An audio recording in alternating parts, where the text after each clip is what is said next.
being able to help somebody, even though you don't know you're helping them, like to me, that is amazing. And then you see it come back to you when you get those types of messages. You see it when people actually reduce those products and then get the money that they're looking for. So our job is to really help other people and to be servant leaders. And, that's sharing our power. That's Chisa Pennix-Brown, and this is the Powerful Ladies Podcast.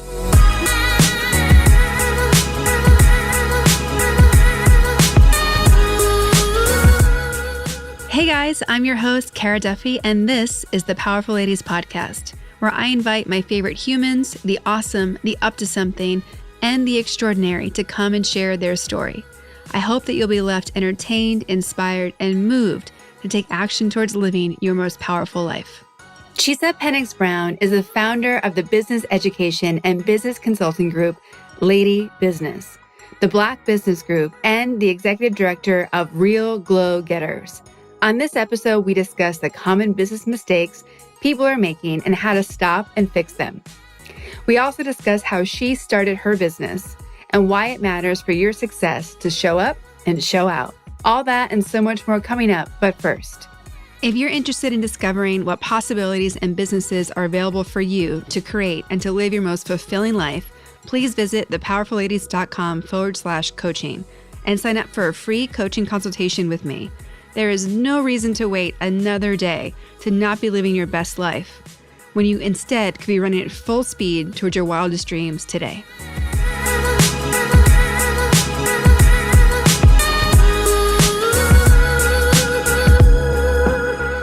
Welcome to the Powerful Ladies Podcast. Thank you so much for having me. Appreciate being on. Of course. I am so excited to get to know you, because one of our past guests, Chandra, was so excited about you being on this podcast that she skipped every step of possible. And I was like, here's a link, sign yourself up, book yourself. And I was like, wait, who just popped up into the calendar? And you were like, no, it's good. She sent me. I'm like, all right, let's hear it then. Let's hear it. Yes, I was definitely vouched for. So I definitely had like a co-sign in advance. And so that's always good, though. I think like when somebody is just like, they're good, don't worry about them. They'll definitely give you what you need. And that's always a good sign. Well, let's tell everyone who you are and what you're up to.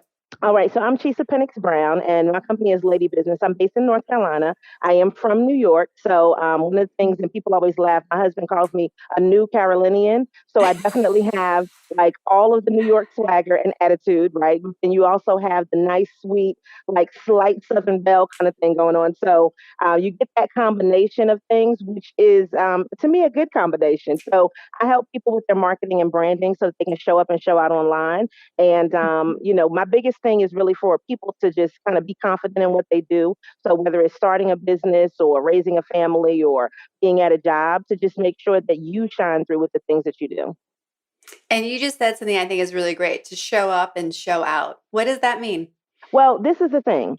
You know how people miss so many opportunities because they don't want to go somewhere, they don't want to do something. And for me, that's always been like the magic. Like the part that happens is either getting there early or staying late, right? And so anybody can be there when something's happening because, you have that set time.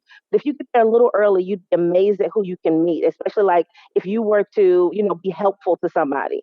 And then when you stay a little bit later, that's when you get the stragglers. But sometimes those are the people that are the most influential when they come really late. So I always think of it like if it's real life and you just show up, sometimes that's the biggest thing is being out of that comfort zone, being in a place. And so even if it's online, you have so many people that wouldn't even jump on a podcast because they'll be like, oh my God, but that showing up definitely is what lets people kind of know who you are. Mm-hmm. How did you get into the business that you have today? Wow. So I started actually managing poets, which is like a crazy thing from back in the day. And then it just transitioned into me wanting to do this business and wanting to help women. So I started by teaching and just really showing people what to do online. And then it just continued to manifest into where we're now, which is very media based, definitely content creation based.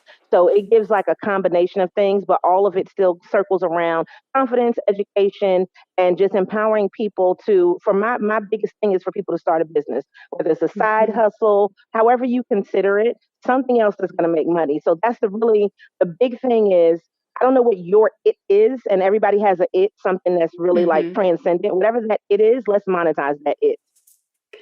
I agree. That is the business I am in. Like it is, people don't realize they have their it. And so, to me, once you realize what your thing is, or sometimes you have multiple things, getting to work in that space and make that be how you spend your time and how you make your money, it's so much easier that way than helping somebody else do their thing. It is, but you know what I've Mhm. learned too? What if your it is helping somebody else, right? So you do have a lot of 100%. people that are helpers, but what they do is they keep giving away everything. And it's just Hmm. like people keep coming to you because that's your it. And sometimes they don't realize it. So monetize Hmm. whatever that is, you know? And so I think if people really just try to say, what do I like? What do I want to do every day? Even if I didn't get paid for it, once you think of that thing and you're really good at it, then go ahead and then put a number towards it.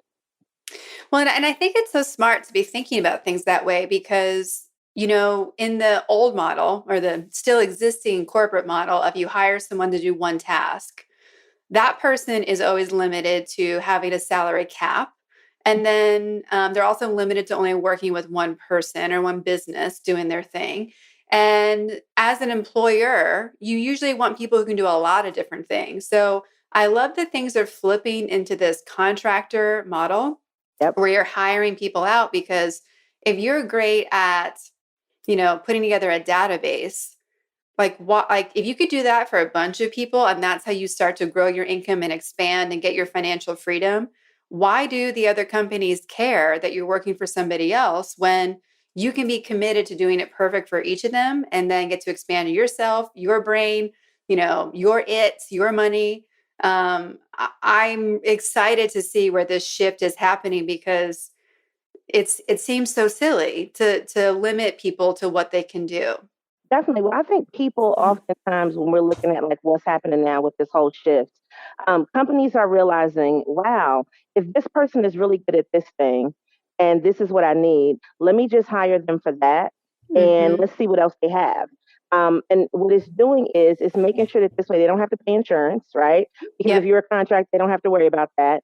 They know about how many hours you're going to work, or you give them that contract in the beginning, so they know exactly what they're spending. And the thing is, when you're coming to a contractor, what happens is that person should already be pretty much an expert in that field. Yep. And what I've learned is that the contractor is often connected to so many other things that then it helps your company to grow because they're bringing in new insight. And it's not the same stagnant kind of thing that's been going on because now Mhm. you have somebody that's totally on the outside and then you're bringing them into your own culture. So when you do that, you just spread so much more wealth of knowledge, wealth of information. And it just depends. Like, is the contractor working by themselves or do they have to Mhm. work with teams in the company? Either way, that energy that the contractor brings is something new and it's something fresh. Mhm. And that new perspective allows you to be able to then get a little bit of that and then continue to grow your company. Yeah, and so often in the past, you had to hire someone who'd been at a bunch of companies to get that same experience level. But to your point, there's so much value in them seeing the same task or need in different scenarios. Suddenly, you're smarter about how to use it. So I'm all for it. Like I think freedom to me is so important, and freedom with time and money, and we forget to include our brain in that freedom. And so I just think I'm excited about that. I'm excited there's people like you out there that are helping people find their thing and just letting people know it's possible. Like, how much of the hurdle do you have to get people over just like believing it's actually possible? You know what? This is what and it's just crazy. And I think it depends on where people approach me. So, because I teach classes and now because the world is online, I get people from all over that are taking classes. And Yeah. one thing that is consistent that people say is, you just made it much easier. Now I Yes. understand it. Now I don't feel, and actually, the craziest thing is, after I finish a class, they usually do tell me they're overwhelmed, but overwhelmed in a good way. They always Yeah. say, oh my God, I'm so overwhelmed. And it's just like, I don't know where to start. And I'm like, every class that I do, I give you a logical progression. So you do know where to start. That's not the issue. Mhm. The issue is now I've given you so many ideas and Yes. so much creativity that it's opened your mind and expanded past where you thought you were going to be in the start of like a 1 hour webinar to the point where you're just like, it's not that I don't have a starting point. What do I want to do first? Like, I'm so Yes. excited about it. And I think that a lot of people don't realize, and I say this consistently, that they already have a lot of things in there. It's just now, oh, I didn't even think about monetizing that. Oh, well, I didn't think I could do that. I didn't know what app to use for that. So once Mm-hmm. you give them that information, then they just skyrocket. And I like to like say, okay, well, once you do something, send it to me. Let me see it. Like, let me get excited so I can just celebrate with you Yeah. because I see that you not only listen, but the biggest thing is taking action after that. So we can Mm-hmm. talk and tell you how to do something all day, but if you don't take any action with it, then it's just sitting there. It's like a knowledge base that you're never going to be able to use. Once you take that action and do it, then you start to see that there is going to be progress and you keep making more progress until you get to a point where hopefully you are making money. I am very clear why Chandra connected us because we are two women on the same path, like racing to like get everyone to figure it out right now. No, because I laughed when you said they get overwhelmed because I had the exact same experience, right? When you bust open the door for people that like, did you know it's this easy? They're like, well, now that I know it's easy, exactly what you said, it's like all the ideas flood in and it's like this distraction phase again. And I'm like, all right, just go back to the step one, just like you said, step one, step one, step one. Cause Mhm. for people like you and I who can like start something from nothing and see how to do that logical progression, I'm always caught off guard when people say that they aren't logical linear thinkers and like how do we map this out? I have a tool that actually a client of mine just shared with me that's like saved her life. Do you have a tool for people who are not linear thinkers? I just listen. And I think that Mm-hmm. listening is honestly one of the best tools when it comes to that because what I do, and so it's really simple, but I know it seems really complex to people. And I'll tell you, you know exactly what it is. I asked them, I said, okay, well, what are 3 goals that you want to accomplish within the next 90 days? And I use Mm-hmm. 90 days because I wrote a book called The 90-Day Focus, Your Action Plan for Success. So I outline everything in 90-day increments because I feel like it gives you enough time to make better choices, better habits, do the meetings that you need to do, Mm-hmm. create whatever it is that you need to create and really start to get yourself on that path to success. So when I'm doing that and I ask people the top 3 goals, people will often tell me some things that are not necessarily a goal that they need to reach right now, or something Mm-hmm. that's so far off that they can't get to until they do step A, B, and C, but they're trying to be on WXY. So Yeah. I look at the fact of, okay, well, what do you need now? So based on this thing that you need now, then we need you to see that you need to do this, and this so that you Mm-hmm. can get there. And I think that when people, I even get a lot of people that say, well, I don't have 3 goals. And I keep talking to them. And then it's like, no, you're right. You don't have 3 goals. You have like 30. So you have to, you have to like say, okay, Yeah. they're not thinking of all and then I've had so many people say, oh my God, I wasn't even thinking about that. But you Mm-hmm. can't get all the way to the end unless you put stuff together. So even if you think about an event, if we're telling you about this event, let's just say for like instance, this podcast, people don't realize all of the stuff that goes into the back end of doing this podcast. They're just Mm-hmm. like, they want to press play and they want to listen. And that's cool. But what platform are they going to listen to it on? You had to Mm-hmm. already make decisions about how you were going to put it together to enable them to be able to listen to it on more platforms. If we're doing a video and we're doing a Zoom, you had to decide on what Zoom was going to be, the time that you were going to do things, scheduling thing, like when I'm booking. It's so much that went into this end product that Yeah. people hear that it's like they don't really realize that that's how everything in business is. You had to do the Mm-hmm. back end to get to the glitz and glamour that people see in the front. Yeah. Completely. So I Completely. think it definitely makes a difference. No, in August, we've launched our online course, Knowledge Sharing Products. And it's all about same path, same place you're at, right? Like how to share what you know right now and make money right now. And it's rooted in my 20 years of making products. Like before entrepreneur, like that's what I was doing for other people. And, in our online community, the whole month of August was also about product creation because people don't realize that every business is rooted in products, and if you don't do the product creation process correctly, that's where all the things fall apart. Exactly what you were just saying. Like if you miss asking all the questions. And so often I see people running to the end result. Like I joke about like my client that said the first thing they needed was a Twitter strategy. And I'm like, like Twitter's like at the end. And because there wasn't anything to tweet about yet. There Yeah. wasn't a product. There wasn't a thing. And I think that part's the fun part. Like giving yourself time to like dream about it and put it into a structure. I love that stuff. Like that's the Hmm. fun part. And, so many people don't know that that's even a thing to do. And then, it makes me so excited that you're there to help people see this and see what's possible and just get them to slow down. Right. Because there's Yes. like this panic phase of like, I have this great idea. Let's launch it now. And then you start asking them like 3 questions and they're like, oh God, I can't do this. And you're like, hold Huh? on. Yeah, There's like this middle ground. definitely. Um, so what type of businesses or clients do you specialize in? So my specialty is focusing with women-owned businesses and nonprofits, and I think the Hmm. shift because of COVID has really put it to where I've gotten a ton of women-owned businesses. But there are actually more men that are kind of seeking guidance as well because they're more so looking at it from a marketing standpoint. And so Hmm. if I were to kind of compare and contrast, everybody says that they want marketing. Yes. Okay, that's not what everybody needs because there are things that they're not thinking about. So I've been Hmm. encountering a lot of people who have a product or a service, and then they're not charging enough or Yes. they are not doing some of the other things that could get them where they need to be. So based on that, the first questions that I'm asking, even when you tell me, okay, well, here's this thing that I want to market. All right, well, how much is this making? How much does this cost? So that I can really analyze that because then some things are like you might not need to continue to sell this product because it's not Hmm. making you the money Hmm. or what's the effort that you're putting in. So I'm having a lot of people too that they're not understanding about monetizing time. So it's Yes. just like if I'm to do social media for somebody and I say, okay, well, this is what my hour of time is worth, I need to make sure that in that hour that I am getting what I want. That I'm not Hmm. spending way over that hour doing something because then I'm still not getting paid what I want. And I think a lot of people are doing they're trying to give so much as if they're Yes. really big companies. And it's like, but it's only you. So I get a lot Hmm. of people who are wanting to leave their jobs.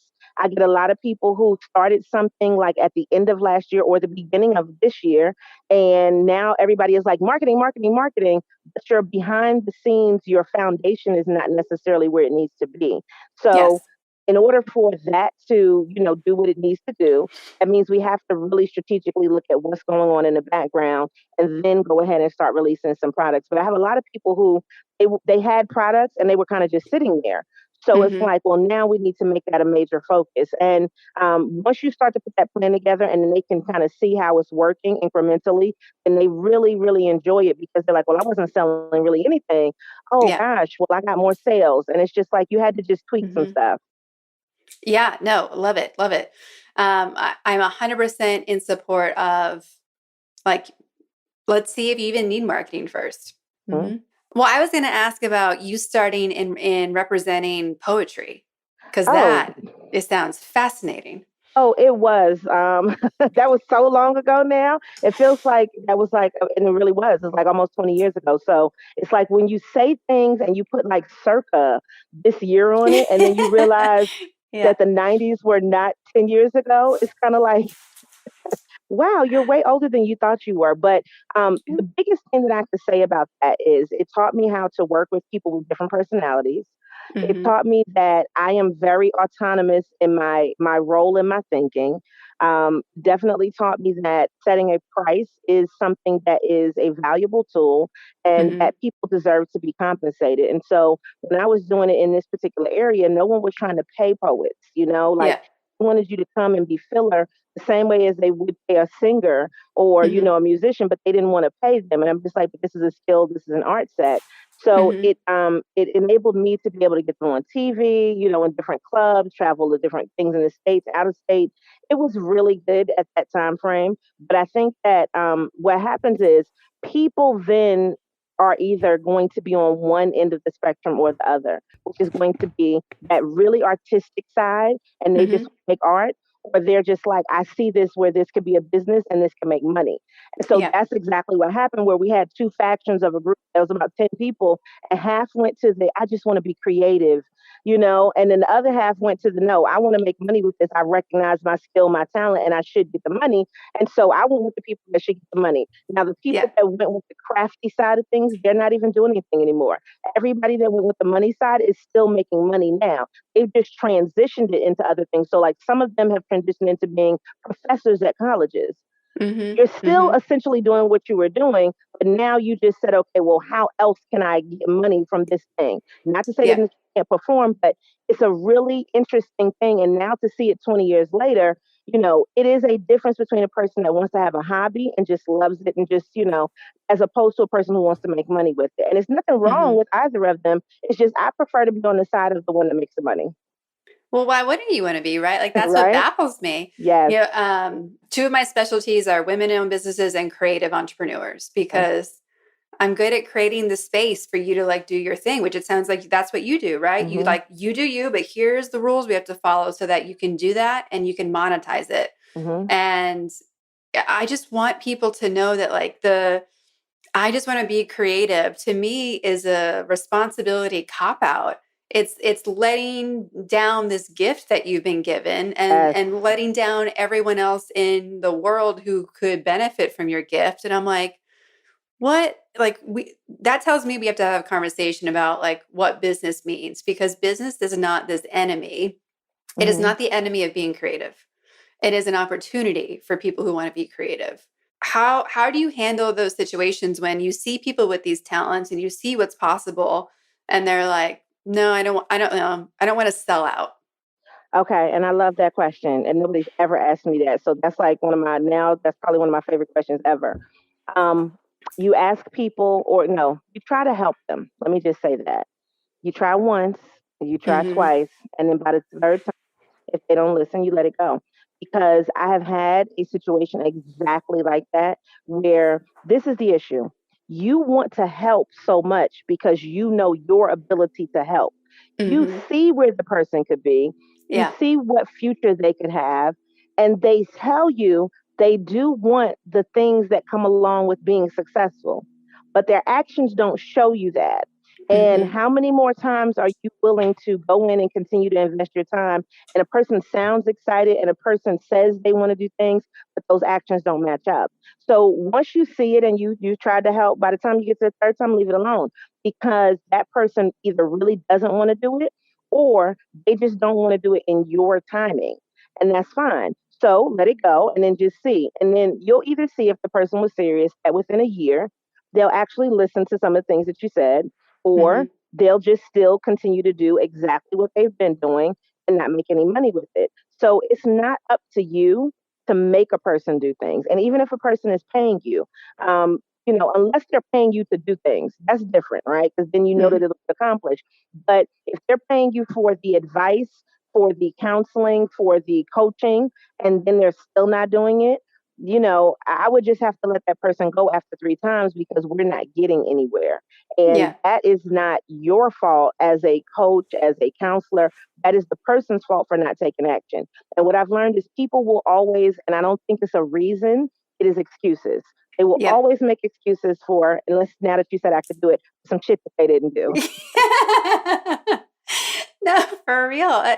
I have in my client database, right? I have a list of people who didn't become clients.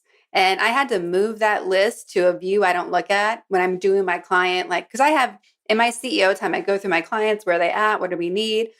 And I had to move those people to a different view, because every time I saw the people who were a no, and not that, like, people are going to be no all the time, right? Not everyone's the right fit. But the people who were a no and they haven't done anything since and they're still in that space, I see their name and like I feel it in my heart. I'm like, oh, it's like this frustration of knowing that there are these talented people out there. And I'm like, you don't have to work with me, but please work with somebody, because one, there's no reason to do it by yourself. And two, what Mhm. you're doing is not working. If you are not like shouting from the rooftops and like running through the streets looking a little bit like a maniac, there's Mhm. still room for you. There is still room to be improving. And Mm-hmm. I believe in that like wholeheartedly. And that's why I say, I try to every so often, and every so often might be like once a week, let's be clear. Every so often to like reevaluate what I'm doing for me. Yep. And I'm just like, you know what? This week I was super awesome on this. But because I was super awesome on this, I didn't spend as much time on that. Okay, but it's not time to beat yourself up. It's just time to evaluate. And so if you really look at what you're doing on a daily basis, we all know that we could still be doing something better. And I think it's good to challenge ourselves in addition to our clients. And so what I Mm-hmm. see that helps me specifically is when I'm teaching a class and I'm telling somebody what to do, how to do things, and I just say, okay, well, you know what? Let me go ahead and put this into practice and put this into play too, or let Mm-hmm. me go back and focus on that a little bit more. So it's really easy, in my opinion, to tell somebody else what to do, and that's what a lot of people do. I can tell you what to do, what you shouldn't do all day long, but then you have to apply that to yourselves. People don't want to. Mm-hmm.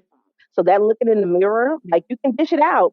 Can you take Yeah. it when it comes back to you? People don't want to do that. And if you're blunt and upfront, like I feel like me and you are, then they get offended. How are you offended at your success? Like I am offended that you don't want to be more successful. So, I'm very offended at your lack of, commitment to doing what you need to do for you. Mm-hmm. And the thing is, I think we just have to say, okay, we can only take people so far. If they're willing to go further, then let them go further, but to maybe not take it so personal that people don't just live up to your expectations. And it's our fault for being so wonderful and so great and setting all these Mm-hmm. expectations, but I think we just have to say, okay, well, let's see what they do. Like we expect that they're going to do great things, but let's actually see what happens. Yeah. I was having a conversation with the client. We were talking about like how, you get so frustrated when people aren't living up to their potential. And I said, I realize that I have to catch myself. I don't, not, it's almost like a prejudice towards people who are not chasing after what they are capable of. And I'm like, and I'm like, okay, I had to put this in perspective. And I would be like, oh, like, don't be a settler.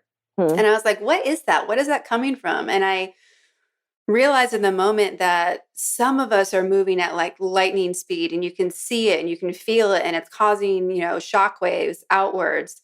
And then there are people who are like ants, where from our perspective, like you don't really think they're doing anything, they're just hanging out. But when you zoom in, they actually are moving things forward. And I had to really get that everyone is moving forward, but they might be doing it in a completely different time and space continuum than I am on. And it is, it still makes me crazy, but also to know like, okay, everyone's moving forward the way they're supposed to. They'll show up when they're supposed to. Like there's this whole element of having to have faith and belief in something else that like is going to get everyone else going forward. And this conversation always leads me into a political perspective because, so often we say like everyone's equal and everyone should be hustling and everyone should be doing these things. And I'm like, okay, but I know that there's a bunch of smart people who are working hard, but they could be working harder and they could be having more fun in life. Like, how do I sleep at night and know that those people are going to be okay? Hmm. And it ties into like, me questioning like what my what my beliefs are from how we take care of people as a society, because it seems like a stretch, but it's in the same place to me, right? Like the frustration you and I feel about capable, smart business owners and like how they just won't do what we know can like change their life is the same. It's the same root of people who are frustrated with an addict in their family who like just do this one thing and your life can totally change. And they're like, nah, I'm good. And you're like, I just, everyone in where they're at, feeling that frustration and wanting the best in people. What do we do when they're like, no thanks, Hmm. besides go crazy ourselves? And that's the biggest thing is that we want to help so much. So, like I said, me saying I'm willing to give up until this point. And Mm-hmm. once that point is reached, I'm not willing to give anymore. So like I even look at like some of the counseling that I'm doing because in North Carolina right now what we have is this program. And so you know how the government is giving funds for certain things. So I'm doing counseling for a lot of the colleges locally that deal with the small business centers. And Mm-hmm. so some colleges do things differently when they allocate funds. Some will say, well, look, give me a scope of work and tell me how much time do you think it will take to work with that client to get them where they need to go. And to be honest with you, it is difficult to really give a person a certain amount of hours because some people are really overachievers and then other people are really slow to move. And Mm-hmm. so when you look at that, it's like, okay, well, I estimate based on my skills and my talent that if we have, let's say, 4 hours worth of time, that I can get a person where they need to go. And I can say that with all confidence from my perspective. But if the person's not doing the work in between the sessions, it's going to take them longer than 4 hours. But that doesn't mean you keep giving money and keep putting it into something that is not going to actually produce results. So if Mm-hmm. you start to look at people like that, the time and the money and the energy that you put in, what is the impact that that person is actually making? Is that person actually progressing?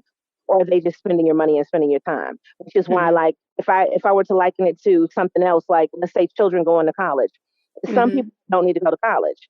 They Yep. just need to go to maybe if they're going to go to something, a 2 year thing. But are there other programs that they could do? Is there something else Mm-hmm. that they're interested in that could take less time but still yield them the results? There's plenty of people who never went to college and are millionaires, right? And it's not Yes. necessarily Mm-hmm. saying everybody wants to be a millionaire, but it is saying that you have the ability to be able to get there if you have the right tools. And so, me recognizing, even in myself, okay, I can do really wonderful things, but if you don't do the other part of it, then it's not going to really give us the results that we want.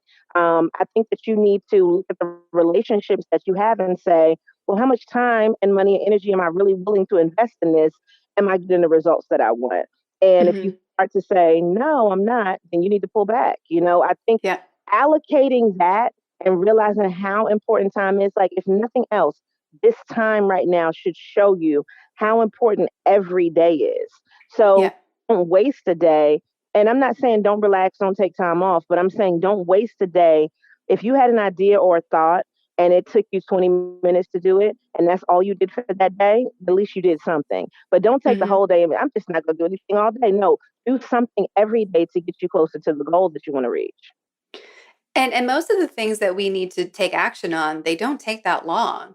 You know, we Oh, are horrible at underestimating how long it takes us to do daily tasks like get ready or drive somewhere. We're really bad at estimating that time properly. Like we always underestimate that. But when it comes to actually doing the thing, it usually takes less than 20 minutes to do the thing. mhm. At least to get the momentum going, and then all of a sudden you're sucked in and you've been there for an hour, like, Then you can't stop, right? then And you then it's can't like stop. 2 days Right. later. Exactly. Exactly. So we just wrapped up in July a whole time management series in our Powerful Ladies online community, and I talk a lot about doing sprints and planting seeds. Like, how do you plant your seeds when that's like when you have to like be more relaxed about it, and then how do you give yourself sprints? We're like, all right, I'm going to do this, and honestly, it's rooted in how we were raised. I'm one of four, and we weren't allowed to watch TV at night unless during every commercial break we did a chore. So the commercials would start, and we'd have to run around and like brush our teeth, pack our lunch, get our school bag ready, pick out our outfit. And so, literally, between every commercial break, you'd see us like sprinting around the house, trying to get it done before it started back again. And it was genius on my parents' part It is because excellent. they made it a competition. But now I also know, oh, to unload the dishwasher, it actually only takes 2 minutes. Like, I love that though. And you know what? To mhm. me, I think that that is excellent. Tell your parents kudos on that. Like I wish I would have thought about that a long time ago. That is really an excellent way to think. But you know, like this is how I think now too. Um, because back in the day, okay, you couldn't see how long a commercial would be. Right. Now on the television, it actually tells you how long it is. So it's like I know if I can do something in between that time too. It's like, okay, you got 2 minutes and 30 seconds and it gives you that. So, like, you can answer an email, you can do such and such, and then still be enthralled in a show. Like, Mhm. that's a great way to do stuff. I love it. Yeah. And, my mother she wouldn't get up. She would sit there and have a relaxing time. So she'd be yelling, "It's on." And we're like running back before we could like miss it. Um, but it's like, yeah, I don't know why we complain and stress out about what we have to do, especially as adults. We've chosen it all. We've chosen all of it. Especially when you could get it all done. Like just get it done. Because I like to play the game before 10 a.m. How much can I get done before 10 a.m.? Uh-huh. Because then, like, if most of my to-do list is done before 10 a.m., then I Mm-hmm. can choose to take a project on. I can choose to take the afternoon off. I can choose to do whatever I want. And it aligns with a lot of the studies they're doing in the Nordic countries about when you're most productive. And most people are productive between 7 a.m. and 2 p.m. Like after you go to lunch, you pretty much have 2 hours before you're done. Your mental capacity is done. So it's really important to get done as much as you can before lunchtime. Yeah.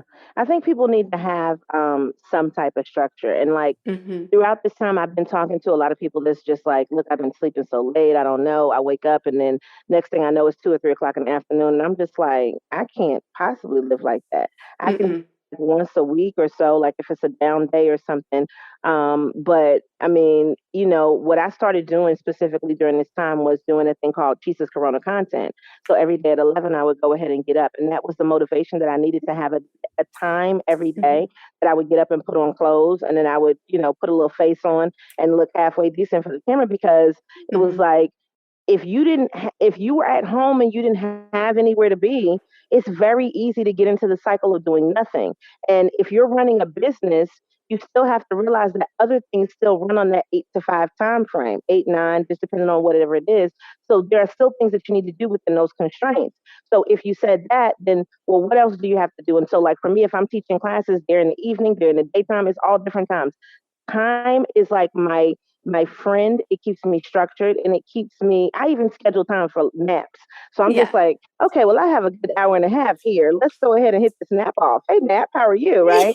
And it's just like me and the nap. We are great friends because it helps you to be rejuvenated and to get your mind somewhere. And it's like it used to be difficult to say, okay, well, I have all of this time. Um, I'm going to take a nap. I used to feel guilty, and I know a lot of people still do. But it's just like if you don't take a nap, you might not be able to go those extra couple of hours. That little Hmm. bit of time as far as a nap, don't you feel like you deserve that? If you can do it. People want to take a nap, they can't. So as a business owner, I think you need to not feel so guilty about if you did take time off. But if you take time off because you're really productive the day before or the day after, it's okay. It's just you can't do that every day and be lazy. You really have to Hmm. say, I need to put in some effort, every day and then keep it moving. And it makes it easier because when you get behind, one day can just trigger your whole week or your whole rest of your month. Yeah. And for me it's like when you're an entrepreneur or if you have a weekend, let's say you work for somebody else and you get a weekend, like I am waking up as early as I can on those days that are 100% mine. And you look at success habits, right? If every millionaire, every person that we admire, they have a lot of things that they do in common. They Mm-hmm. wake up early, they go to bed early, they eat clean. Most more people than you would think don't drink. They don't Mm-hmm. talk about it. They are like, nope, it's a distraction. It doesn't lead me where I want to go. Mm-hmm. And I think sometimes, we get so I don't know where this idea of like sleeping in is like what life is for. Like I think we get into these cycles and habits and really look at where that's coming from. Is it that you aren't living the life you want and that makes you tired Mm. versus, I'm not getting enough rest. Like what choices are we making that are actually sabotaging what we want and sabotaging who we want to be because I'm a full believer in the underdog mindset. Like, you brought it up earlier. Like, not everyone needs college. Lately it's been real expensive, and you could have done a lot. Could have spent that money somewhere else. And saying this as somebody who has more degrees than most people, I realize that's a little hypocritical, but like it's true. Mm-hmm. And it's like, what are you going to do with your time? Like, I want more than anything else people to be excited about their life and I think you see it as well. Like whatever things you put in practice, questions to ask, habits, the way to look at things. If it can work for business, imagine what it can do for your own life. Like just imagine what it can do for your own life. You don't need to start a business and benefit from talking to a business coach or consultant or taking a business class. Hmm. No, I mean, I think when we look at this and we say, okay, well, what's happening with people and why do they want to start businesses in the first place? Some people just want money. Okay. And the biggest thing I think about starting a business is that with the money aspect, you do have the potential to make, exponential amounts of dollars. Mm-hmm. But what is it really that you're looking for? And so, one of the things I ask people is, what does success mean to you? And it doesn't mean the same thing to everybody. And then what is, because people, the other word they use, you used it earlier too, is freedom. What is Yep. freedom? You. I keep telling people starting a business does not mean freedom. It means you don't Mm-mm. have to go clock in somewhere else. But every time that you don't clock in for yourself, you're not making any money. And you have to understand that everything's not going to make money at first either. So you have to get people to understand the value that you have and then get them to give you dollars for that value Mm-hmm. that they believe in. And that's a hard thing and something that does need to be worked at every day. And this is one thing I think too is that social media has people believing that everything is so easy. And Yes. we're not saying it's not easy on certain levels, but it takes time and it takes the action to get you to the part where everything flows easily. Like I would say now, a lot of things flow super easy to me, but Yeah. it's because of all of the work that I've already put in the past that allows things to flow easier. So people are like, well, how did you do this? Well, how did such and such? Well, what did you? And I'm just like, well, because I knew a person. And how did I know that person? Because I did XYZ. Some things Mm-hmm. I may have volunteered for, and not even gotten Yep. paid back in the day. Some things I said, listen, I won't do unless I get paid. And so when you start to say, okay, well, what is it about business that even makes you want to go into it? To me, that has to be the motivation. So let me just tell you this quick story. I have this one lady, she was disgusted with me by the time she left. She was not a happy camper. But everybody else in the classroom is looking around like, what is wrong with her? So this lady is talking about how she wants to start a nonprofit because she wants to help children that are in foster care. Okay, sounds great, right? So she wants to raise money, to do stuff for the kids. So as we go deeper, the lady adopted two kids. Admirable, right? Sounds good. Mm-hmm. But she wanted to start a nonprofit to raise money for the kids. Now, the problem is they're your kids now once you adopt them. So just think about if your parents were like, I want to start a nonprofit because we have four kids. So give us money to take care of our kids. That's essentially what this lady was doing. And I told her, Mm-hmm. ma'am, you cannot just start a nonprofit just to raise your kid. That is not what the nonprofit is for. Mm-hmm. Now, if your kids had some type of medical problem or learning disability or something like that, where you were trying to do stuff and help other people, but the Right. nonprofit is not just to help you with your kids. What you should have done was made a real plan when you knew you were going to adopt those children and you knew that there wasn't going to be any money coming in from the state anymore to be able to really take care of those kids. But sometimes people want to start things for the wrong reason. Mm-hmm. And then they want you to be like, well, woe is me because I tell people all the time, like, think about it now. People have gotten really I offend people a lot because I tell the truth. Like that's a really offensive Mm-hmm. thing to tell the truth. When I said, well, what if the government decided not to give you any money? You decided to start a business. So you're mad at a government that you didn't get approved for something and they didn't even have to do this. Now I Mm-hmm. understand that morally, ethically, it makes sense.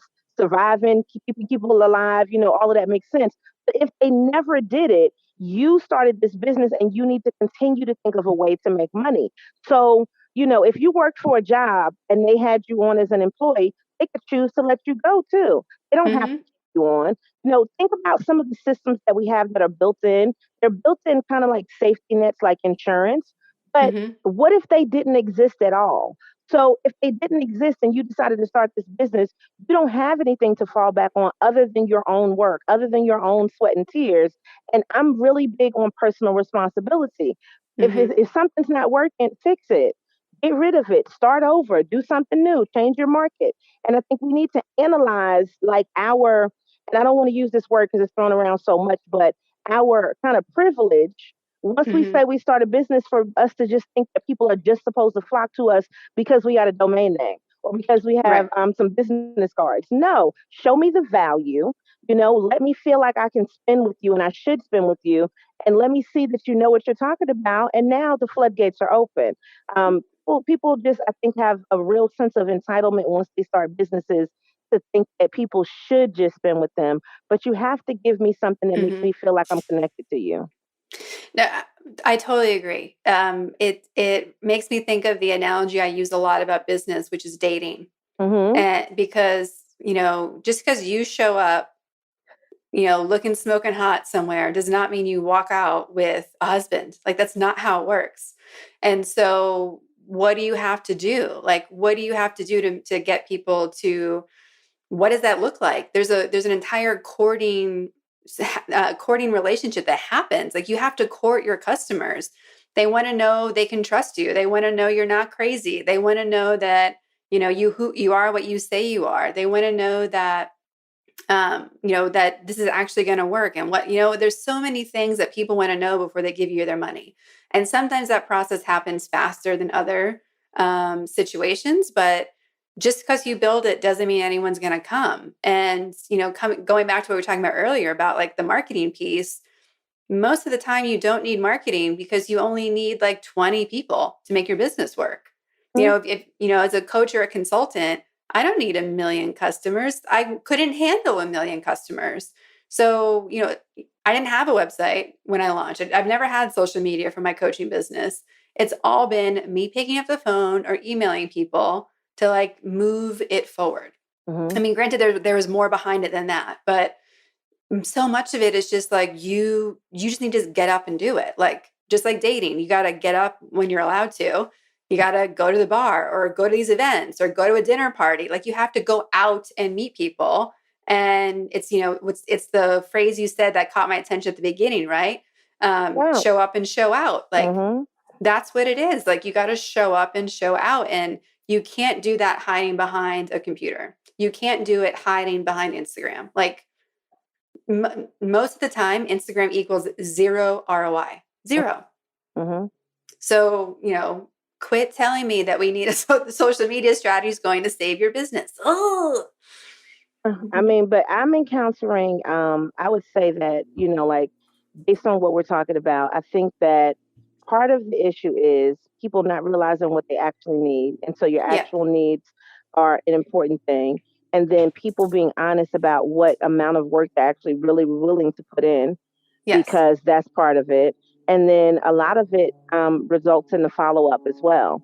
So Mm-hmm. it's like I can tell you how great something is, and then you ask me to send you something, and I will send it. Whose fault is that? Mm-hmm. So, and I'm just giving you like a simple example. And so it could be in that extra email, it could be in that extra little message, that little text that you send. And I think that some of the things where it's a little bit more personalized, that's me, I think, my little zhuzh kind of thing is that I do try to personalize things. And so Mm-hmm. I know that if I'm going to sit down, and this may sound out of control, but usually the emails that I like to craft, because I like to think about letting you know about what's happened since the last time I sent you something. This is what's happening that's new. And then putting together some type of offer that I feel like will resonate with you, for me, that always makes it easy for you to pay me. That's how I look at it. It might Mm-hmm. take me about 2 hours to create that. And I'm saying 2 hours because I want to make all of the graphics. I might make a video. I want Mm-hmm. to content. I want to give you links. I check everything to make sure everything works, like all of that. Every time I do that, it yields big dollars. And it's because of the fact that if you can just tell me, boom, boom, boom, these are the things that Yep. I wanted to know. Oh, this is what you've been doing. Oh, you've been working with such and such. Like that then yields the results. And so it's like I do that for more of the high level things. Yeah. And I always evaluate, well, what if I did this for some of the lower level things too? Not to say spend as much time, but just recognizing like in what could be improved.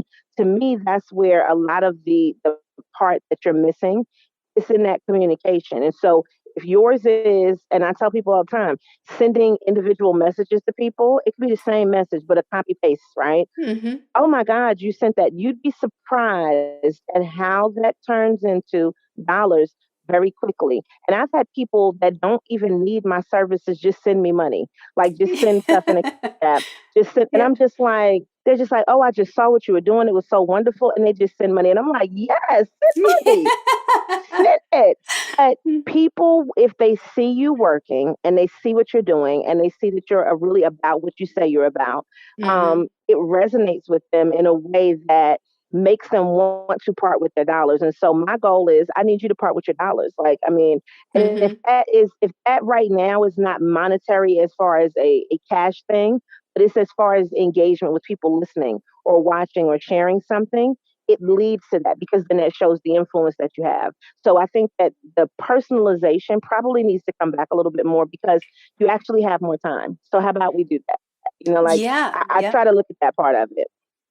Well, no, and all people freak out about sales and marketing, and it's like it's all communication. That's all it is at the end of the day. And I love that you said it might take me 2 hours to make this email, but it's going to give me money. And that's where I think people get tripped up is like the actual tasks that you have to do to get the money, because spending 2 hours and getting a new client is like the best ROI ever, the best. Worth it. 2 hours to hundreds, thousands, whatever dollars, that's great. So instead of thinking, how do I do every single one of these things faster? Mm. Like, no, like that's the thing to spend time with. That's the thing to sit with for a second because, again, just like dating, if you send a text, like that's not thought out, it's not going to land the way that you want it to. And so how do you dazzle people? That's how you dazzle people. Like giving someone 2 hours for a personal message is a dazzle. Making it as easy as possible for them is a dazzle, right? Like um there's a couple great marketing books, and one of them is The Brand Story. I don't know if you've read that one, but I love how it just talks about like people just want, everyone has decision fatigue. Just tell me Mm-hmm. what to do. And marketing that works just tells people, click here, buy this, just do this. It's made just for you. And so you feel like, okay, thanks. Like suddenly you're doing someone a favor and they're paying you for a favor. And, we getting clients back to remembering why they're doing it and who they're doing it for, and to be excited about each individual customer, that changes things. And I hear that you do that with yours, and it doesn't surprise me that it's a success for you. No, I love it. I do because I think what's happened is then, and I try to tell people it's like you just got to listen. And I love to tell somebody what to do. Like that's a skill set to be able to really tell a person just Mm-hmm. do this. But people oftentimes, and everybody is different, of course.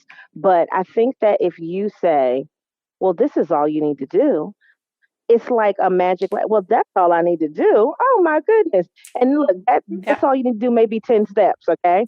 But once you Yeah. get it done, now it's done, and you don't have to worry about it again. That like, like the light bulb just goes off, the switch is there, and it's like, wow, that's it. You know how much better I feel? I wish I would have Mhm. known this beforehand. And I'm like, yeah. So now you can feel better every day, but you still have to do whatever that thing is and keep repeating it. Some things, maybe you set it and forget it. But if you can get people to understand that something can be easier, and I Mhm. think for a lot of times there's a system to doing things. And so, what order are you going to do things in? So, if you look at this and you say, okay, well, what are my operations? And I just look at even my business. So, if I'm doing, let's just use the podcast for example again. Mhm. What do I need to do? When do I record? What's the time of when this is going to go out? What are the graphics that are going to go with it? Do I have a bio for the person? Like you have to think about all of these things and then you have a system. So I like to kind of write my systems out so that if Mhm. something were to happen to me, it's pretty much an operations plan to show somebody else how to do something. What if I couldn't do something at a time frame? Does that mean that my business should shut down? No, it means that you have to have a plan in place and then you need to be able to articulate that to somebody else. Because I think that what happens is a lot of people, with them not being logical, it's the fact that they didn't have a system. So Mhm. they just did what they could do when they could do it, as opposed to saying, well, I'm going to do it in this order. And even if you change the order up a little bit, you still already had the steps. So, Yeah. it's certain things where like people can't do things till a certain time. So like that's why I say within 90 days. So like let's say you wanted to incorporate your business. Until you fill out the paperwork and send it in, you can't get it incorporated. And it's parts that you can't control until the state sends it back to you. But that doesn't mean that you just wait. You just sit there and just like, well, when are they going to send it back? And you're not checking the mailbox every day. You still do things in between there. So we need systems and an order of operations so that this way it makes our business easier. And if we have a hmm way to continue to do stuff, wow, how much easier will it be for the next time? So templates, systems, those things to me make a lot of sense. And I wish more people would take the time to sit down and say, well, this is how you do something. This is how I hmm do it. This is how I want it done. And pretty much like think about it like if you were starting a franchise, that's all a franchise is. It's hmm telling you exactly what to do every day. And then you just need to hire the people and do things.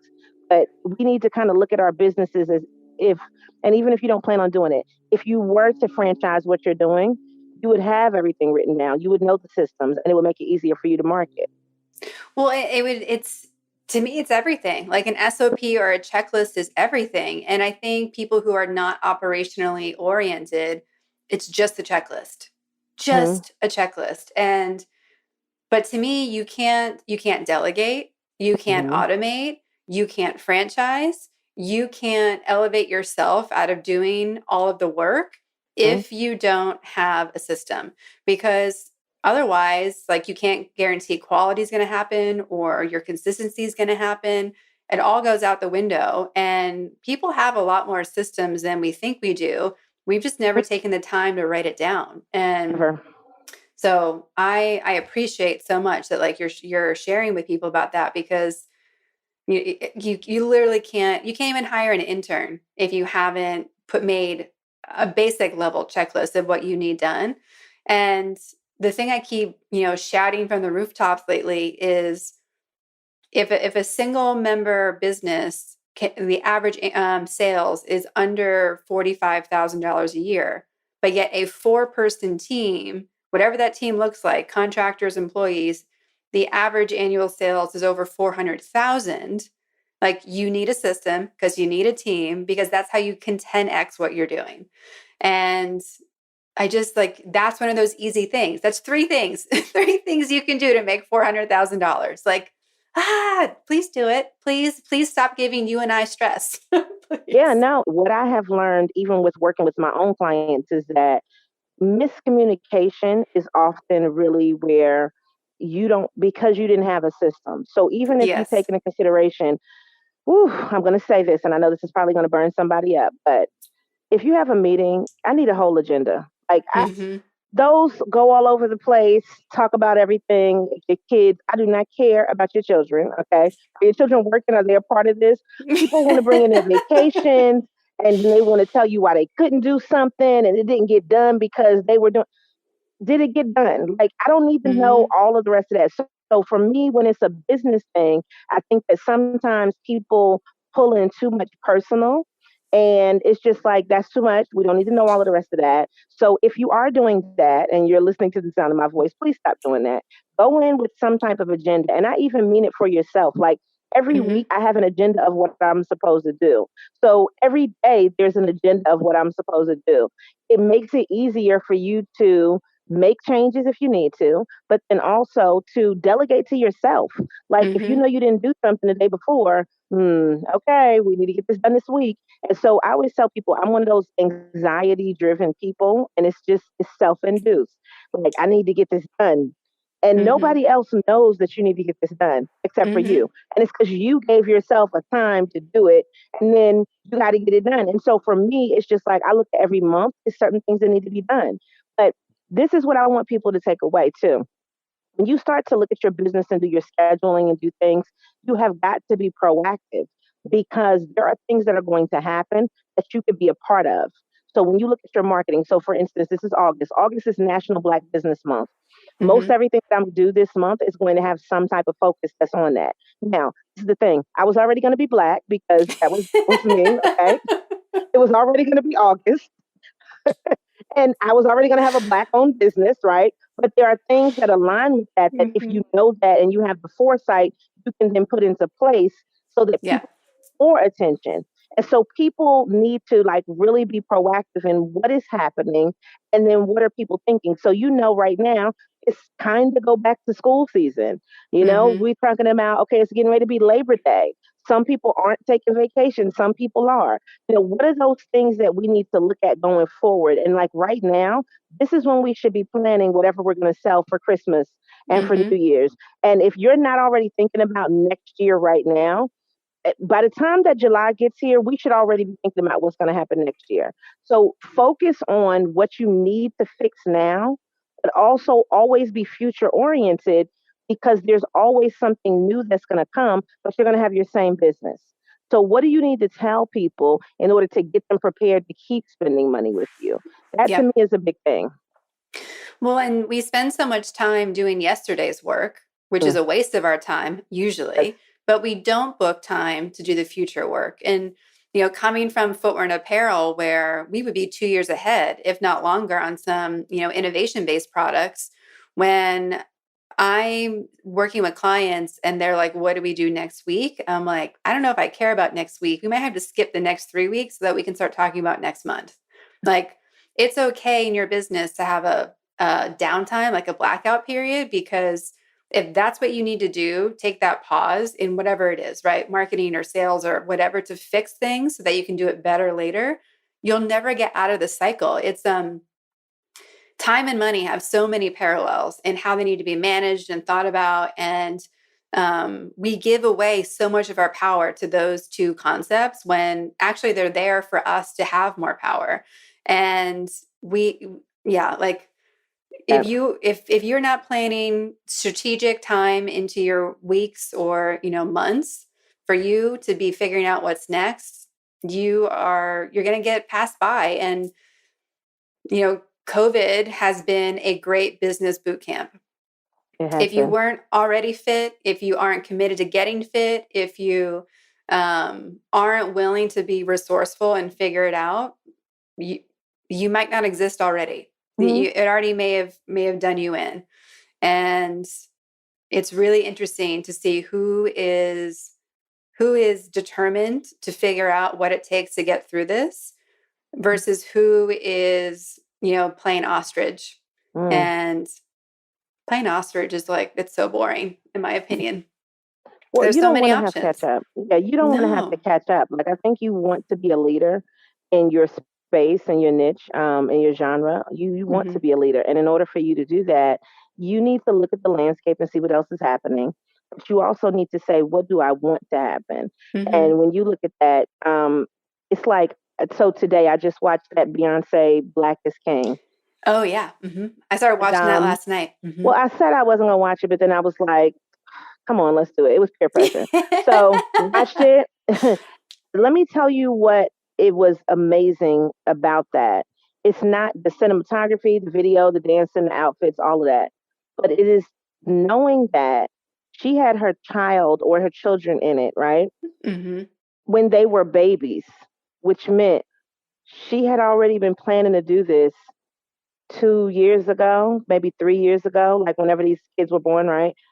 You have been planning to release something and you put that much effort and time into it 2 or 3 years ago to have something that was going to take Hmm. time to build and to put together. And then, of course, since this is supposed to relate to the Lion King, you had to wait for that movie to come out. And then, let me tell you, what you did was you picked a perfect time to release it. She could have released it whenever, but she released it when we had nothing else to do. We were Hmm. in the house. Everybody's talking about it on social media, and everybody's probably going to be talking about it for at least probably the next week or so because you know how the cycle goes. But you took about at least 2, 3 years to put this together so that then this way you would have a product. And what else did you do Hmm. in between that time? You were still working on multiple projects. So it's like, I think that she is a great example of a person that has a system because Hmm. all of the footage, all of the locations, and I just sat there and I said, how much money did this cost? Like, just looking, how much money was this? But you never spend, well, I would say in this situation, you spend the money because you have it to spend, right? And so you can't get to a certain point by not spending the money also. So everything Hmm. can't be free. but the planning and the patience that went into something like this, like I have to respect that above anything else. That just shows you that not only was she thinking about this one thing coming out, but everything that's happened in between there has Yeah. still been something that captivates people. So I think we might need to, yes, have our systems, but also what can we do to keep captivating people? What can we do to keep bringing them in? What can we do to top our old self? And I've been talking a lot about like my future self. Oh, I love her. She's looking at me like, you better do it, girl, because if you didn't do that today, you wouldn't be here this day. So I'm like, Mhm. every day I'm like, future self is looking at me like, girl, get this done. And it's like, just imagine like just all you want to do is top yourself. All you Mhm. want to do is be better than you. Like that to me is something that I feel like is really amazing. So now we're watching this, right? We're sitting out here on our Disney Plus because we can't watch it if we're not doing Disney Plus, paying for subscriptions, and she's already on to the next thing. Like, Mhm. Mhm. who knows what's happening right now? So I think that for us, it's like, okay, this is really great today, but where do we want to be in the future? Yeah. No, it's whether if you're a product creator, a true product creator, and anyone who has a business that's working is. And if we identify ourselves that way and really look at the products we're offering, products and services are the same thing. And really like to ask those questions you just said. Who do I want to be? How am I going to make this better? I love to use the word captivating, right? Like I use dazzling a lot, but captivating is like boom, right? There's like power and weight to that. And whenever we would launch a product line, or if I launch something in Powerful Ladies, Hmm. there's a danger in how far in advance I've launched it because two things can happen. I can be over it already because I've already talked about it for 3 years. And then my energy, I have to like really generate my energy to be excited about it. Or two, like I am so hyperactive, it's finally coming out that I'm like over, like it's too much. I got to like pull back a little bit. But most of the time, if you're a creator, by the time it gets out of your hands and it's finally released, you're over it because you're like, oh, I would have changed this, done this. I'm already like, you don't realize how fast you can skip ahead of something. And when you look at what just went out now, you're like, oh, that's embarrassing. I hope they know what's coming next. But you know what? I thought I was the only Mhm. one. Because like even with my book, she's 4 years old now, and my thing was, oh, okay, I'm gonna do this. It's gonna be an anthology, and my plan was that it was gonna be seven of them, and each of them was gonna look the same, but the color of the cover. I had a whole Mhm. plan. It's 4 years later, we don't have another book. Now, not to Mhm. say that I haven't written other things because I've written other ebooks, but another tangible book. And part of it was I thought about the fact of, did you do as much as you could have with the first book that you wrote? Yep. So I see a lot of people wanting to do more things just to have more things. But then what I did this year was I just marketed it more heavily. And I'm just like, the principles and everything that were in there are still completely valid. So, Mhm. some people are like, oh, well, you only have one book. No, I have ebooks too, but it's not the same equivalence. But, why am I worried about writing another book when I don't feel like this one has even reached its capacity? So, not to Mhm. say that I'm not going to write another one, but to say, have you really, and so I look at it in the business concept, have you maximized what you already had? If you didn't, let's go back and look at that and then really see, well, what else can we pull out of it? How else can we do better with what Mhm. we already have instead of trying to create something new because you already have a product or a service that people love. So now let's resell it, let's repackage it. Mhm. But it's the same thing, And so if that means change the title or change the cover or change the chapter to be the next whatever it needs to be, or maybe it's some lessons learned, do those things. Maybe there's companion things that can go with it. So how can you take what you already have and then turn it into some extra things? And so if that means that now you take this and it's a podcast or it's a blog or it's Mhm. a class, it's a session, it's a boot camp, it's a whatever, think about looking at and really evaluating what you have and have you maximize it. And if you haven't, then now's the time to do it, because if you already have a good standing, then it's easy for us to buy in. Oh, you got more Mhm. stuff to go with it? Sure, let me give you some money. Like that's how I kind of look Mhm. at it. And it's been working. And I think that sometimes people just want more for the sake of having more, and it's not necessary. And I think that you read my mind when I was making our product creation series because I literally have a line in it that says like honor your time, honor what you made. Like We have to honor the product development process because it's so time consuming. And there's so many like time, money, resources, the sacrifices we made to make this one product. Why are we compelled to go and make 50 more? Because, often I see with clients, it's because they're like, well, this one didn't sell, so they need more. I'm like, no, like, if you just keep making more, but not, as you're saying, extending it or completing it, or until your product has hit its goals, I almost have told people, like, don't make another one. Like, Mm-hmm. prove that one can work first. And until you have drug it all around the world and everyone knows about it and you've done all the things you can do to it, then you can like let it rest in peace. But until then, it's like the hardest part is making the product. And we tend to slack off. If you are a true creator, you just want to make and have somebody else market and sell. Well, you can once you have your Beyonce money, you can, right? She gets to hang out and just make, because Yeah. she's proven that what she makes people want. So now everyone else can do the other steps. But until that starts happening, like, there's so much potential. Like, potential left on the table is, in humans, in products, in businesses. I really feel that you and I share that hunger for, like, there's more. There's more. Yeah, it is. It is. And I Mm-hmm. think it becomes difficult when you have to do all of the things. So Yes. that's why delegation is important. That's why, like, when I talk to entrepreneurs, and like you mentioned, getting an intern earlier, it's plenty of people that need interns, and it's plenty of interns that need experience. But if you can't tell the intern what to do, then what's going to happen? Same Mm-hmm. thing with the employee. So unless a person comes in like a contractor with a particular skill set, that's the only way that you're going to be able to do it. But you still need to tell the contractor. Now, what I do with my clients is I tell them, this is what I need from you. When you give me this, then I can go ahead and I can do my job effectively. I'm still going to have my ideas and whatever. And I don't take on a client that I'm not confident that I can help. But it's certain people where it's just like, I need you to give me these things. And so the Mm-hmm. clients that have a lot more stuff together, those are the best, Anybody that's just starting, that's not my client. Like, I just know that I work better with people that are already established in some way, shape, or form, because I don't Mm-hmm. have to build up their relationship with other people, because I don't take people that are just like, we don't take trash people. Like, we take people that have great businesses, right? But they're missing something. And if that something is the marketing piece and they don't have time to do it, then that's when you kind of kick it to the next level. Mm-hmm. For me, it is, you have things, let's take the things and make them work. And let's why are we releasing something new?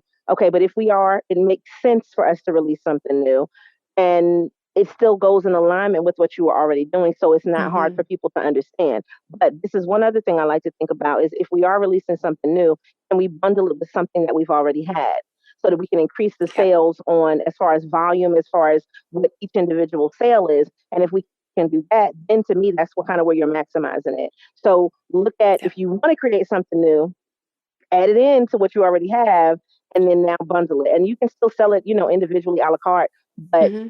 you need to make more sales. Like, that's just it. And so for me, what you're talking about is, I want to be more product driven. It's not Mm-hmm. that I don't have, it's just what I like to call is cheeks in the seat. Got to put those cheeks in the seat and do the Yes. work. Don't put those cheeks in the seat. Yeah, it's not going to happen. So I have a million ideas for things. I have a million things technically already done. But now you need to just go ahead and say, okay, this is going to be the product that we're going to focus on.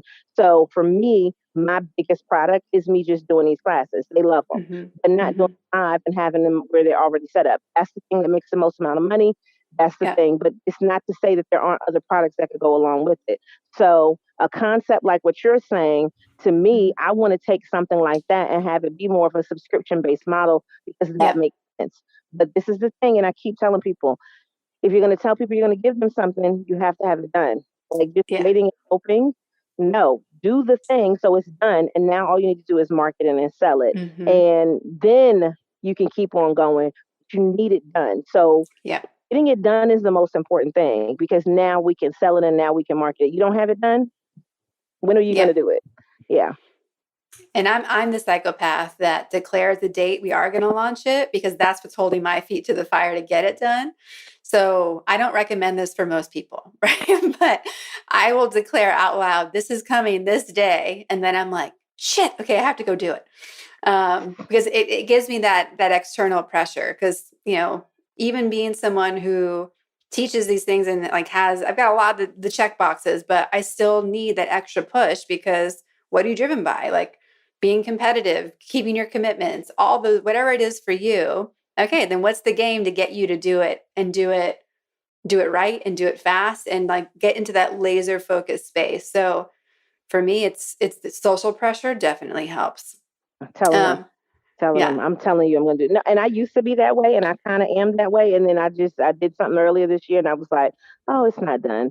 We're going to figure out something else. And it was a reason it wasn't done, but I'm just like, no. And so, of Mm-hmm. course, I sent email to everybody, and I told them, I said, okay, this is not done now because of such and such. But and I tell everybody, I said, look, if you want me to refund your money because on this day it wasn't done, we can go ahead and do that. And everybody was like, oh, girl, we trust you. Just keep the money. We're just waiting for it to come Yeah. out. So a week later, it came out, but I'm just like, I need to not be that person that's like, let me give you a day. It needs to be done and then just Mm-hmm. release it. And I think for me, that's probably if you're trying to be a little bit more in that mindset of being say, oh, it's done.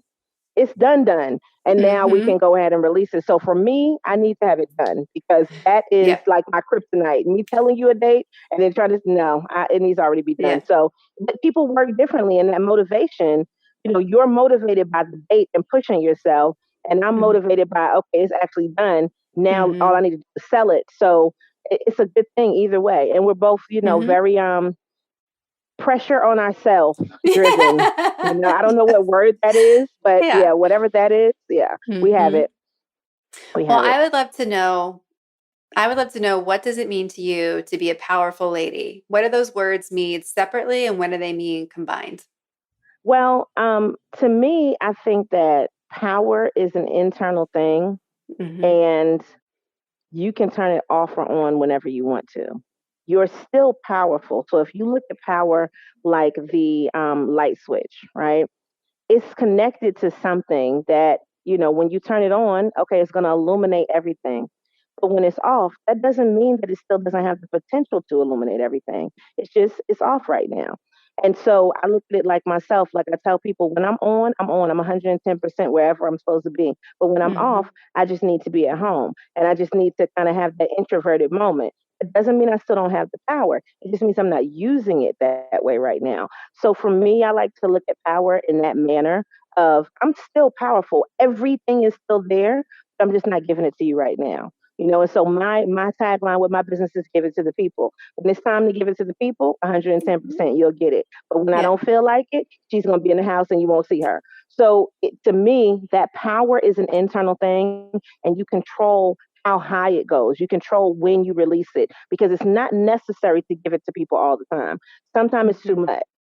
But when it's time to give it to the people, you're there, and they're blinded by your brilliance. They're blinded by the amount of wonderfulness and ostentatiousness that you can possibly give them. So that's my definition. I love it. I love it. And when you combine, like, I just love that definition because I want people to know that they have it already. It really is as simple on or off. There can even be a dimmer switch if you want a range. Put Yeah. it on it. Hmm. um, and when you combine your definition of power with ladies, does it change for you, or like does it give it a new classification? I think that what it does, I mean, first of all, the name of my company is Lady Business. So I don't think that it changes. I think that you just need to know that there is a group of people who think like you. Mm-hmm. And that's the tribe that you found. And you have to understand that you align with those people because of their power. And you understand that just because your light is shining, that doesn't mean that theirs can't shine simultaneously. And that we should all be, there to really try to pull each other up. I think that when you get into certain situations where people feel like, "Oh, you are just too bright, girl. I can't stand it." That's not your people, and you need to go Mm-hmm. somewhere else. And even if they were your people and they changed because you changed, then they're not your people anymore. So just Mm-hmm. understanding that and really being able to be comfortable paying attention to the fact that somebody else is having a big win right now and clapping for them when it's their time to shine, that makes Mm-hmm. a difference. And so, like my clique of people that we have, like I have a nonprofit called Real Glow Getters, and the whole purpose of that is to help women start, stay, and slay in business. We all clap for each other. So one may Mm-hmm. have a whole lot more going on right now than the other one. If you have a small win, we should clap for you the same amount as we clap for the person that got this humongous win. And Mm-hmm. that makes a difference and lets you know that a woman is really powerful when she can clap for you even when her light is off. And Mm-hmm. so me, be able to let somebody else shine with you, before you, after you, whatever, because that's really where the power is in being confident in yourself and knowing that you have that same ability and you're comfortable Yeah. with somebody else having it at the same time. Mm-hmm. Mm-hmm. I love that. Hmm. We ask everybody on the podcast where they put themselves in the powerful lady scale. 0, average everyday human, and 10, the most powerful lady possible. Where would you put yourself today, and where do you put yourself on average? Oh, I love that question. Today, I'm going to put myself at an 8. And I'm going to put myself at an 8 because Sunday for me is preparation time. So I prepare to be more powerful on Sundays because Monday is my mojo. You know what I mean? So Yeah. Monday is where I like to say I like to hit them in the head. As soon as you get up, when you get up in the morning on Monday morning, I love to boop, hit them in the head with something wonderful and something powerful and something motivational. So I would say an 8 because I'm reserving my power a little bit right now. On average, I would say that I'm probably still at an 8. And that's just because I try to operate on a high standard on a regular basis. And, Hmm. every now and then, probably maybe once a month, everybody has something where, I'll be probably, maybe around a 5, but I never go lower than a 5 because I Hmm. always understand the value that I present. And then I'm always reevaluating. So what can I do better? Like that's always my thing. And then this is one question I would love everybody to just think about. How are you serving other people? Because Hmm. if you're helping to serve other people, then there's power in that you don't even realize, and it will always come back to you. So when you look at that law of reciprocity, serve other people as well in order to get that goodness to come back to you and increase your power. And I love that you brought that up. Again, another way that we are aligned. But and Powerful Ladies has that tagline in that, like, to pay empowerment forward. And I think a great indicator of, is a new product or service for your business a good idea, is if it's serving the customers you already have. Um, we can get caught in making products that we want or that make our jobs as CEO easier. But, like, are you serving your people? Are you getting to serve a new person who with the same thing, right? And I mean, the fastest way to turn your light on is to serve. You can't have your light off and serve at the same time. No, no, no, no. You got Mm-mm. to turn it on. And people need to see it. And I think when people see that light, you don't realize how much impact it makes. I got a message from a lady this Mhm. morning telling me about my podcast. And she was just saying, oh my God, I don't realize how much it's helped her. Her brother died. And, that was the help. And she's like, she did that. And then, she's going to recoup and kind of do some of the stuff that her and her brother had talked about before. I was not expecting to get that message this morning. I don't Yeah. know what episode resonated with her, Mhm. but she's like, I follow you on Instagram, da da da, and everything. And mind you, I wasn't following her because I had to accept the message, right? And Mhm. that to me, that's power because being able to help somebody, even though you don't know you're helping them, you're Yeah. just doing what is naturally innate to you to be powerful. Like to me, that is amazing. And then you see it come back to you when you get those types of messages. You see it when people actually produce those products and then get the money that they're looking for, the prestige. Mhm. So our job is to really help other people and to be servant leaders. And, Yeah. that's sharing our power. Mhm. For women who hear your message and they're inspired and they're like, how do I do what you do? How do I find that space? What is one thing that someone listening can do right now to move closer to stepping into their power and finding their thing? Write a frequently asked questions. Get a Mm. list, right? What do people keep asking you over and over and over again? And what are you good at? And then go ahead and make a business out of that. Because that means that you have some type of knowledge and some type of skill set because people keep Mhm. asking you the same thing over and over again. And as little and minute and infinitesimal as you feel like it is, that's the thing that's going to make you the money. So find that when you write that FAQ list and then turn that into a business. And that can be a very easy consulting business. I mean, but it just depends on what they're asking you. And then that's the business. I love that. Love it. Love it.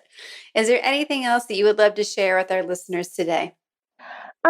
No, this has been really a great experience. So I would say if you are, and I'll just throw this out there, if you are a Black-owned business, I have a thing that I'm starting called the Black Biz Group, and people can go ahead and list it. So if you just look that up on Instagram, you can go ahead and find it. The link's in there for you to go ahead and register. Because my platform is, that particular one is geared to help Black-owned businesses.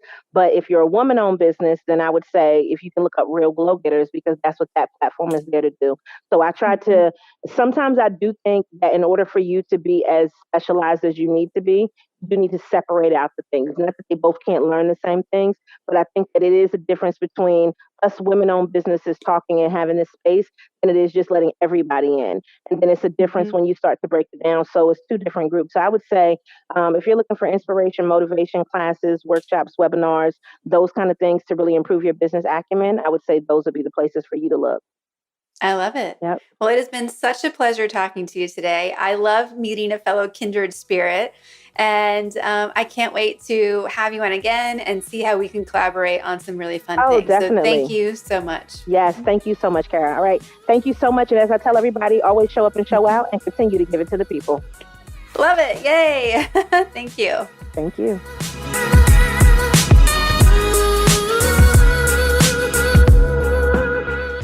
I love her energy. Real talk about real business and what success really looks like. All businesses are making mistakes. All businesses can improve and make bigger moves. Having someone like Chisa or myself or other business guides to get you to where you want to go faster, easier, and more smoothly is critical. Make finding a business coach or mentor your one thing this week. You can connect with me and have a free consultation at karaduffy.com, or you can reach out and connect and follow with Chisa at ladybusiness.com, LADYBIZNESS.com. You can also follow her on Instagram, Twitter, Facebook, LinkedIn, and she even gave us her email, all of which you can find in the show notes at thepowerfulladies.com/podcast. Thank you so much for listening. I hope you've enjoyed this episode of the Powerful Ladies podcast. There are so many ways you can get involved and get supported with fellow powerful ladies. First, subscribe to this podcast anywhere you listen to podcasts. Give us a 5-star rating and leave a review on Apple Podcasts. Follow us on Instagram at Powerful Ladies. Join the Powerful Ladies Thrive Collective. This is the place where powerful ladies connect, level up, and learn how to thrive in business and life. Be sure to subscribe to our YouTube page, and of course, visit our website, thepowerfulladies.com. I'd like to thank our producer, composer, and audio engineer, Jordan Duffy. Without her, this wouldn't be possible. You can follow her on Instagram at Jordan K. Duffy. We'll be back next week with a brand new episode. Until then, I hope you're taking on being powerful in your life. Go be awesome and up to something you love.